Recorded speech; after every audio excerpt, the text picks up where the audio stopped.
Hello, and it's Friday, so another update for you. It's Friday, the 24th of January. It's too windy out on the golf course to do a video update out there, so pop back to the office to record today. So Friday's setup today, we had a very, very wet evening. I had almost 20 mil of rain, so we've moved the holes and we've pushed them to sort of dry locations, dry positions, and then we've given the bunkers a rake a little bit later today. Usually on a Friday we come in at 5 a.m. And get all the bunkers raked up and prepared very nicely for the weekend. But with the rain went on quite long into this morning, sort of didn't finish till 6-7 a.m. So we just gave those. We came in slightly later than we usually do, and then had a bit of brekkie, and then went out and did those late morning before we went home. We just went in there and raked the bases of those, so that when your ball goes in the bunkers and they land in the middles, they're nicely fluffed up. Didn't give them a full, huge, nice, pristine rake because we've got a lot of rain coming on. As I said, we were later in and pushing for time. So and a lot of rain coming Sunday. So just got in there and give a quick base rake to those bunkers, just so those middles are fluffed up, which will serve you nicely for the weekend.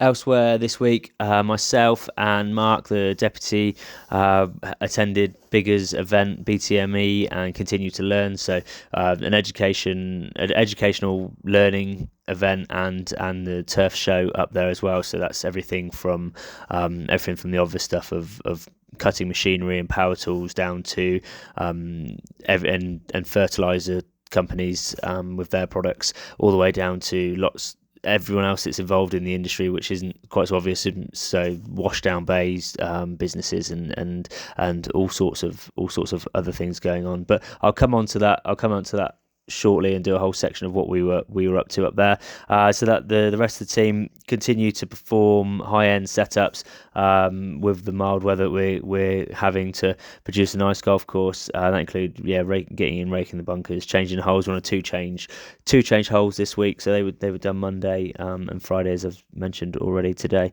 Getting the aprons cut, tees cut, and then we've also done some tidy up jobs such as trimming around the sprinklers, T plates, and the yardage plates that were in the fairway, and also did the flymo band around the outside of the tees as they were getting along. Just to that one, we do a one flymo band around each tee, so to separate the teeing surface to the long rough. Just tidy that up. Elsewhere, other bits and pieces on the golf course this week. The boys have cracked on and done a good job on the set with the snagging works on the 17th tee. So all the tee was prepared with the turf down, and then we also put a flymo band worth of turf around the outside of that too, just to frame that tee before the wispy rough, as we just showed. So that was some snagging works to do on the jobs on that 17th tee. So that was done. That was done this week also.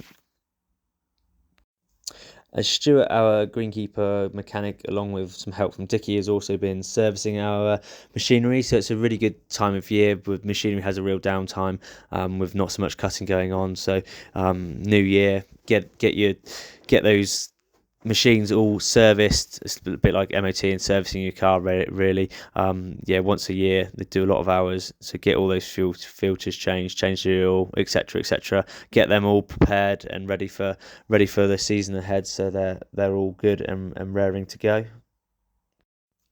On Thursday afternoon, we put a granular fertiliser out to certain areas to help boost the turf and improve growth and sward health on certain areas. So, for example, with the short game area green, the first tee, the sort of worn areas around the fourth tee area, even some of the areas where we've been driving the tractor. So.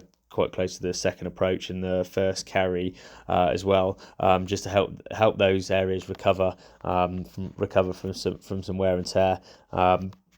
and then also the new tees that we've built and put seed down on. So the 12th winter extension, the 8th white tee that we did, the 4th white tee we did. We've also done all of the 17th tees which were turfed, either last year or the lower tee this year, just to give all those areas a good boost in health. As I mentioned earlier, myself and Mark went up to Harrogate early this week. So we travelled up on Sunday to do education on Monday, Tuesday, and then have a look around the show on the Wednesday before heading home. This is something that's put on by Bigger, who's sort of the governing body for greenkeeping, if you like. It's a fantastic show every year. Combines education and the show, so you're sort of improving your knowledge and having a look at the latest products that are out there. I myself go up every year, and I take it in turns of the team who go up. So usually the apprentice and Mark go together, so that's deputy and apprentice head up with me one year, and then the next year the two assistant greenkeepers come up with me. So I'm very much looking forward to taking Ben and Stuart up next year, and sort of they're new to the industry this year, so it's a good eye-opening experience for them, and brilliant opportunity for them to meet other greenkeepers. And yeah, I think that the whole that week is a fantastic week of, as I've already mentioned, training, learning, education, having a look at the latest products that are out there, catching up with other people in the industry, seeing old friends in the industry, making new friends, networking, chewing the fat of greenkeeping. I think I posted a tweet as well. I think it's really, really important for us to do that each year, to improve ourselves, and gives us good motivation to come back to work, and it drives golf courses. The more motivated we are, the more improved golf courses are going to be. So yeah, fantastic week up there. So getting into the bones of the education that we did while we were up there, I attended the Continue to Learn conference this year, which is a 2-day event, and they are on a wide range of subjects and tend to be presentations of around an hour or so, covering all manner of aspects in the industry, whether it's sort of motivating ourselves, motivating others, managing people, sustainability and greenkeeping, and more agronomic courses, and all those sort of things. I really like that, because there's always two options to choose from, and you go to the seminar, or the hour presentation of what you feel will benefit you the most. And I took lots out of that. I really enjoyed it. To do lots of subjects in a short quick attention span was something that suited me very, very well. And yeah, I really enjoyed that, and made some good contacts to speak to people going forward for advice and all those sort of things. And then Mark continued his FTMI course whilst he was up there. So FTMI is Future Turf Managers Initiative. That's something that I did back in 2019, and I've been encouraging Mark to apply for that ever since he's been with us. What that program does is to try and help prepare a first assistant, deputy, or an assistant greenkeeper who's got high aspirations to become a course manager. It tries to help them understand what it takes to be a course manager and try to prepare them the best they can. When you take on a role of head greenkeeper or course manager, it is 6 months of the biggest whirlwind you'll ever go through, in terms of all of a sudden you are responsible for everything that happens on that golf course, in those sheds, and around the site, and that can be quite a daunting task, and it can really blow your brains. So it's a great initiative by Bigger that they put on. He's been doing it for the last 6 months or so, where he's had a trip up to the Jacobson factory in Ipswich, where they make some machinery, and met up with, I'm not sure how many people on the course, around, I think it's around 15, 20, it might be a couple less than that. But yeah, great initiative. It's great, and that's a great opportunity for Mark to meet, network, and have friends in the industry that he can call on. And yeah, so it's fantastic. So he did 2 more days of educational stuff on that with his mentors as well. So they have course managers and head greenkeepers who've either previously been on the course or are really well regarded and looked up to in the industry as what they call their mentors. So yeah, lots of education within that himself, and I was very proud of Mark up there to complete that course, and collect his certificate for that. I'd worked with Mark at Frilford Heath a while ago, and so to take Mark, who was a greenkeeper at Frilford, and not see a huge amount of the industry, so to take him up to Harrogate in the last couple of years that he's been up there, and then get him on that sort of course to see how he's grown from the greenkeeper he was at Frilford to the wonderful deputy that he is today, and I've got absolutely no doubt he'll go on to make a fantastic head greenkeeper course manager in the future. Yeah, I was made up for him. I was very proud of him, and yeah, on behalf of the club, I was very proud of him as well. So fantastic initiative, and I'm really pleased he's done it, and hopefully it inspires him to continue being a great manager on a golf course, and inspire him to go on to great things. So once the education was over, it was time to have a good look around the show on the Wednesday. And as I said, this covers all sorts of different products and services that are within the industry, and having a good look round at all the latest technology and catching up with people, and then also looking at products that we may be interested in, and sparks ideas for solutions for some projects we have coming up, and things like that too. So yeah, as I said, all round a really fantastic year up there. Thoroughly enjoyed it. Took lots out of it as we always do. And yeah, I look forward to going up again next year. So we spoke a little bit on machinery last week, and just for an update on machinery, we've purchased this grass harrow as a capex item.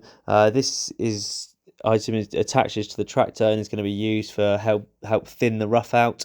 So this will be great for when it's been cut down and thinning out. So it also gives us a little bit of power and control if we have a wet summer, and we feel that an area or two gets far too thick, then we can get out there with a harrow just to thin it through. We did that once a couple of summers ago.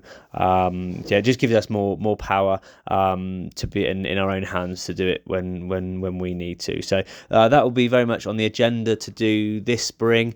Potentially get it in a couple of times before the playing season starts. We're looking to change how we maintain our rough. Previously we cut it down in late spring,